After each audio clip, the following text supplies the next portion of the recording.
they grow, you grow with them essentially financially. So like I was saying the other day, when Apple drops the iPhone 13, 14, they make a lot of money and then they make profit.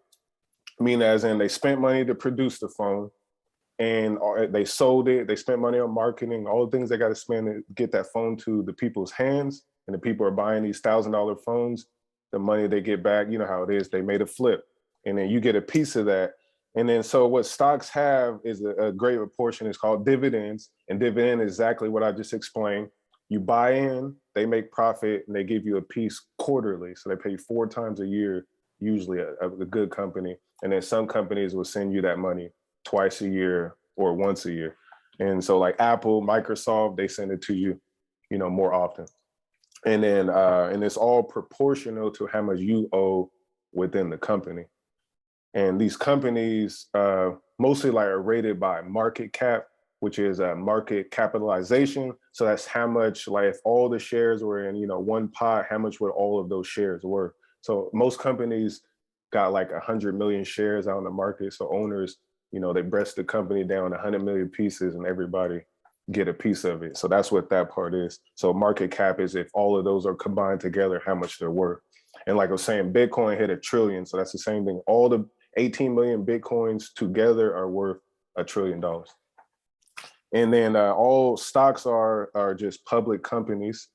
They're all owned by the people essentially, but on the back end, you got other millionaires, billionaires, investors who put money in, way before we can, and to help the companies grow and incubate. And then when they take it on, what they call taking it public, is when they sell it to us so that we can get in on the action. And basically 90% of all wealth in America is in the stock market, like in these companies, Amazon, McDonald's, Google, Facebook, Taco Bell, like anything that we use, Hertz, car rentals are owned in the stock market by the people. And that's what a 401k is just a retirement account, or if you heard those words, a 401(b). All of those are funds that just buy stocks, essentially. And then so companies do, matching 1-to-1 and stuff. So basically that's what a stock is, ownership in a company. And if you just heard, Tesla has just crossed $1 trillion. So their stock is now $1,000. They went up like, something crazy. And then they said that Elon Musk is, on the way to being a trillionaire because he's now worth about 300 billion. So that's crazy. Yeah. So that's what happens. And it's the reason is he went from, he was already pretty wealthy, would start growing up. He got into PayPal. He's the one that's behind PayPal, that created PayPal, him and another guy, Peter Thiel. And these guys are multi-billionaires because of PayPal. He took his money and then started Tesla in 2003. He saw the green wave coming. He was ahead of the game. Started Tesla 18 years later. So it took 18 years, but now he has, $1 trillion company. And now he's the richest person in the world, a few times over, beating out Jeff Bezos, who did the same thing with Amazon. And then what Tesla did, what Elon Musk did is he got SpaceX. And then what SpaceX is, it's not public company yet, it's still private, but this company got all the NASA contracts. They're doing all the rockets, they're doing all the stuff. So PayPal to Tesla to SpaceX makes you 300 billion on top of the game, all through these public companies and private money. All right, so then we'll jump over to crypto, my favorite cryptocurrency. So cryptocurrency essentially got created with Bitcoin in 2008 or 9. We were both younger, but all the markets crashed because the banks were being giving people out faulty loans. So everybody lost houses. And therefore people, Satoshi Nakamoto, this person or this group of people created the first like Bitcoin and code and put it out into the internet. And here we are 12 years later, Bitcoin is $1 trillion. Now we got thousands of cryptos and it's hella money. And now we know the market is good and it's here to stay. And we see inflation. We're dealing with inflation. It was created to fight and hedge against inflation. And inflation is only when prices go up. You see gas go up every year. Movie tickets go up. Do-rags go up, Like all the prices go up But what doesn't go up is our wages. They haven't raised minimum wage. So that's what we would call inflation. The people make the same amount of money, but now they saying buy our Christmas presents 2 months early because of the supply, you know, all this. So that's another way to, or one more example, like when you buy chips, they used to be 50 cents, now they're $1, but we realize the price goes up, but there's less chips in the bag. So you get less for more money. And so that's another thing we're dealing with is inflation. So cryptocurrency is to fight this. So the basis of what a cryptocurrency is a technology called blockchain. And blockchain essentially is what they call a digital ledger system. So how your bank account says what money comes in and what money comes out and what amount of that money, when did it happen, all the information that's like I deposit, I withdraw, deposit, withdraw. That's the basis of what a blockchain is. And it has a feature is similar to Google, which is like it's called indexing, where you can just query, you type in and you can look up information, you know, and banks probably, you know, starting to have that too now.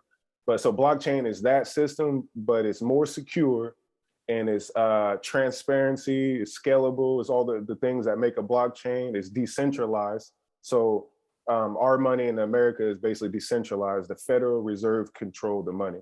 And that's a non-government organization, essentially, that controls our money. And they, you know, show when to print it, when to rise interest rates and stuff like that. But Bitcoin is controlled globally by all the people through decentralization. So America has what they call Bitcoin mining machines that helps secure the blockchain to keep all the information safe, secure, so that we can keep trading, moving crypto. And the miners take a little fee for upholding the system. So they're spread all around the world. And recently, China banned Bitcoin. So they made all the people shut down the Bitcoin mining. That did not affect Bitcoin. Bitcoin still hit all-time high a couple of days ago. Bitcoin is still decentralized because that's the beauty of it. You can't shut it down. If US Bank or, like we said, Facebook can pull the plug at any time, Instagram goes down, Facebook goes down, WhatsApp goes down, that's a centralized. DeFi, decentralized, is the opposite. You can't shut it down at one time. It'd be too complicated. And so that's the base of it. Blockchain technology. Bitcoin was number one, the first coin. Its sole purpose is to store the value, and it's a deflationary. So there's only 21 million. That's what makes it deflationary. Our money, you can print and print and print. And I'm gonna show you a visual of that too, of what print and money look like. And then so Bitcoin capped at 21 million. The last Bitcoin will be mined at 2,140. So we won't even be around. And Ethereum is also similar mining. They're transitioned to something called proof of stake, which makes it more green. Proof of stake is if you just hold it, you help do decentralization, like what Bitcoin miners do, staking it and having validators. A little bit more deeper, but that's what it is. And so it's all a technology. And money is just a technology as well. We went from gold coins, because the dollar used to be backed by gold. You can go in the 70s and switch your money out for gold and silver. And they switched it in the 70s. So that's why the money just inflated and got more devalued. There's nothing backing it other than the military, basically. You know what I'm saying? They like the dollar good, basically. So that's basically that. The system changed. So we went from gold coins to dollar bills to debit cards. Now we're at blockchain. It's just a progression of just transferring values of stored money. So that's where we're at. It's slowly going mainstream. And then we got what we call digital wallets. Like when you brought the Tory Lanez, you had to create an account. And that was a Flow. From Flow, I looked it up. It's more of a centralized. So some of these cryptocurrencies are helping with integration by being sort of centralized, where you got to type in all your info to own that wallet. Mm-hmm. The other side of it is decentralized. So you have wallets where all you need to do, go on the internet, sign up, and it gives you a password. And the password is your login plus your username all in one. And that's something you do not share. It's called your private keys. And that's what decentralized finance. So where you control and bank your own money and no one can touch it but the person who has the keys. So they say, once you get it, your one time that you get it, write it down a piece of paper and you don't lose it. If you lose it, you lose access to the money. And so you can get on your computer, use it. You can use it on your phone, any device, as long as you got that 25 phrase code, or some of them are like a 12 phase code. Depends on which blockchain you're using, basically. Before I keep going, you got any questions? No, I'm just listening. Yep. Then, so basically, then again, centralized is what we're used to, what we grew up on. The US dollar, going to a bank and asking them for loan, going to the bank, they check your credit history, they see where you work at, everything. DeFi is the exact opposite. If you want to borrow money or do anything like that, you just take your crypto, your Bitcoin or whatever, and you can collateralize it, basically putting that on the table is, hey, if I don't pay you back, you take my Bitcoin. So it's a better system. You can borrow money, earn higher yields. And like when I be doing like coaching and stuff, or if I buy something online, we be transacting in crypto. So I be sending money and receiving money in 4.5 seconds.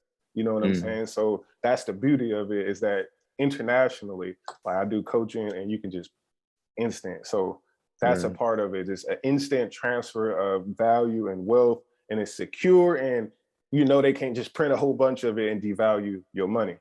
Right. So like Bitcoin capped at 21 million, you got coins capped at 10 billion, coins tapped out 500. So it's all different levels for different utility and use cases. And the whole thing behind the crypto is utility. That's something that's very important. It's like, what does it do? So we got a coin called Ripple, XRP, and it's for institutions to make global transfers. So that's what the purpose of it. So they send it fast. Like I said, Bitcoin, a store of value. Ethereum and coins called like Algorand, I always talk about Cardano. They're what we call smart contract platforms. So they're a dual purpose. You can build on them like as a developer, and you can use it as a coin to pay the gas fees, to pay, and it's also like an ownership, like sort of like a stock in that blockchain. So if you own some of the coin, you have ownership in the blockchain, and some of these allow for what we call governance. And governance is basically how we're voting in our government system.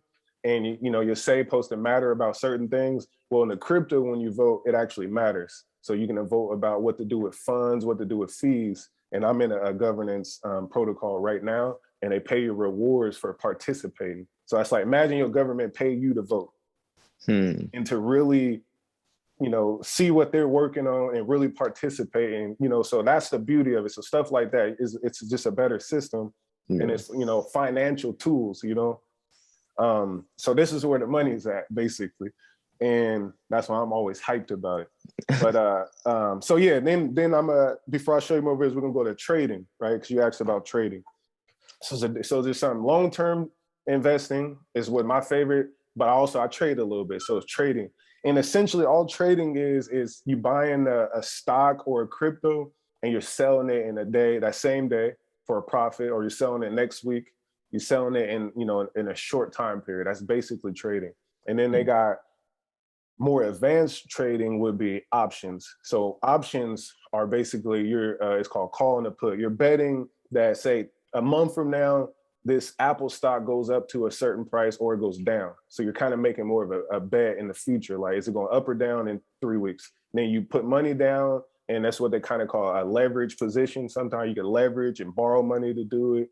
Or you could use your own money, but it's in contracts. You're not actually trading stock. That's one way to make money. I always say caution on those things, because this is how you can also lose a lot of money at the same time, versus trading. Then they have day trading, swing trading, options. This is more on the stock side. And people also trade crypto the same way. So you can do the same thing. You see whatever, something took a dip a day, looking red, you buy something and it's up in 2 days, sell it. That's a trade. And then we got Forex. And Forex is technically the biggest market. Forex is a foreign exchange, and foreign exchange is basically trading currencies or money. So it's betting that like one day that the US dollar will be going up in value and the Japanese yen will go down in value. So you're like betting against different countries and currencies. So a good thing to know is that the American dollar versus the euro, which is the European money, the UK and all that, their money's called euros. We got dollars. It used to be $1 to $1.10. So for every dollar that you have, it's $1.10 in euros, or the euros are worth, excuse me, more, 10 cent more than the dollar was, right? Now it's the euros worth $1.25 to every dollar. So our money is going down and the European money is worth more. And it's because of just recently how COVID, we just print billions. Every bill, if you hear it, they go, we print another billion. And then it reflects to our prices out in the street. And then, you know, and here we are. So that's that. Long-term investing is what I like to do. And I'll give you some strategies and all that shit, how I was talking the other day about making the money.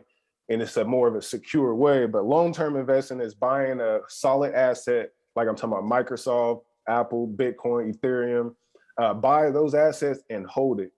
That's it. Just buy it, more of it, and hold it, and buy and hold. And then as you see with time, when I'll show you these charts in a second, you'll see that they go up.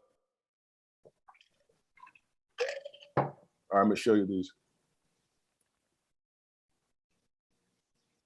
All right, you see my screen? Mm-hmm.